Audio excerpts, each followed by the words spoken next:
சங்கீதம் 30.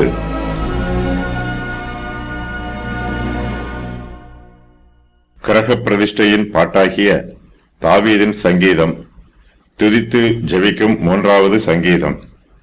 தாவீதுக்கு பல நெருக்கங்களும் அவருடைய ஜீவனுக்கு பல ஆபத்துக்களும் உண்டாயிற்று. தாவீது கர்த்தரை நோக்கி கூப்பிட்டார்.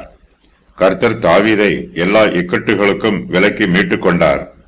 இப்படிப்பட்ட சந்தர்ப்பத்தில் தாவீது 30வது சங்கீதத்தை கர்த்தரை துதிக்கும் ஸ்தோத்திர சங்கீதமாக பாடுகிறார். தாவீது கேதுரு மரத்தினால் தனக்கு ஒரு மாளிகையை கட்டி இருக்கிறார். இந்த மாளிகையை தாவீது கர்த்தருடைய சமூகத்தில் கிரக பிரதிஷ்டை பண்ணிய போது இந்த சங்கீதத்தை இயற்றி பாடுகிறார். கர்த்தர் தன்னை தம்முடைய கிருபையினால் மீட்டுக்கொண்ட எல்லா சம்பவங்களுக்காகவும் தாவீது கர்த்தரை துதிக்கிறார். கர்த்தருடைய பரிசுத்தவான்கள் எல்லோரும் கர்த்தரை கீர்த்தனம் பண்ணுமாறு தாவீது ஆலோசனை சொல்லுகிறார். தாவீது சுகமாய் வாழ்ந்திருந்த போது தான் ஒரு காலம் அசைக்கப்படுவதில்லை என்று சொன்னார். கர்த்தருடைய தயவே அவரை திடமாய் நிற்க பண்ணிற்று. தாவீதுக்கு துன்பங்கள் வந்தபோது அவர் கர்த்தரிடத்தில் ஏறெடுத்த ஜெபங்களை நினைவு கூறுகிறார். கர்த்தர் தாவீதின் புலம்பலை ஆனந்த களிப்பாக மாற்றி இருக்கிறார்.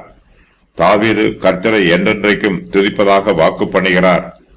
யூதர்கள் தங்களுக்காக புதிய வீட்டை கட்டும்போது அதை கர்த்தருடைய சமூகத்தில் பிரதிஷ்டை பண்ணுவது வழக்கம்.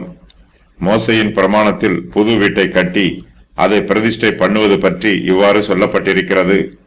அன்றியும் அதிபதிகள் ஜனங்களை நோக்கி, புது வீட்டை கட்டி அதை பிரதிஷ்டை பண்ணாதிருக்கிறவன் எவனோ அவன் தன் வீட்டுக்கு திரும்பி போக கடவன். அவன் யுத்தத்திலே செத்தால் வேறொருவன் அதை பிரதிஷ்டை பண்ண வேண்டியதாகும். உபாகமம் 20:5. தாவீது தனக்கு ஒரு வீட்டை கட்டினார். தீருவின் ராஜாவாகிய ஈராம் தாவீதுக்கு வீடு கட்ட உதவி செய்தார். அவர் தன்னுடைய ஸ்தானாபதிகளையும் கேதுரு மரங்களையும் தச்சரையும் கல் தச்சரையும் தாவீதினிடத்தில் அனுப்பினார். அவர்கள் தாவீதுக்கு ஒரு வீட்டை கட்டினார்கள்.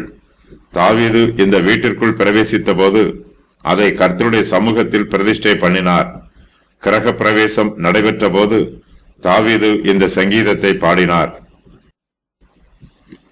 கர்த்தருடைய பிள்ளைகளாகிய நாம் கர்த்தருடைய கிருபையினால் நமக்காக ஒரு வீட்டை கட்டலாம்.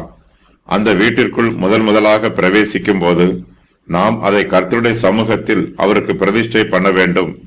கர்த்தருடைய பிள்ளைகளின் வீடு ஒரு ஆசரிப்பு கூடாரம் போல் இருக்க வேண்டும். கர்த்தர் நமக்கு கொடுத்திருக்கிற வீட்டில் கர்த்தருடைய பரிசுத்தமான பிரசன்னம் தங்கி இருக்க வேண்டும். அவருடைய ஆசீர்வாதம் நிரம்பி இருக்க வேண்டும். கர்த்தர் தாமே நம்மையும் நம்முடைய குடும்பத்தாரையும் நம்முடைய குடும்பத்தின் எல்லா காரியங்களையும் வழிநடத்த வேண்டும் என்று நாம் ஜெபிக்க வேண்டும். கர்த்தரே நம்முடைய குடும்பத்திற்கு தலைவராய் இருக்க வேண்டும்.